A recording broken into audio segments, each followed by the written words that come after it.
नमस्कार मंडळी. बघा तुम्ही कोथिंबीर खाताय त्याचं ही बी आहे बघा, ही म्हणजे धन.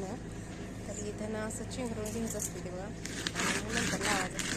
तर मी कांदा लावल्यामुळे जरा जागा उरली होती म्हणून मला धन मेथी पण जरा 2-4 करा टाकावं, म्हणून हे असं करून घ्यायला लागतं बघा. हे असं करून घ्यावं लागतं म्हणजे चपलीनं, किंवा पहिली कातडीची चपली असेल त्यामुळे त्यानं करायची. आता ह्या चपल्या त्यामुळे असं चिंगरून घ्यायचं. एका धन्याचं 2 असं तुकडं करायचं आणि लावायचं असतं. चला लावायला जागा उरली तिथे लावणार आहे आता.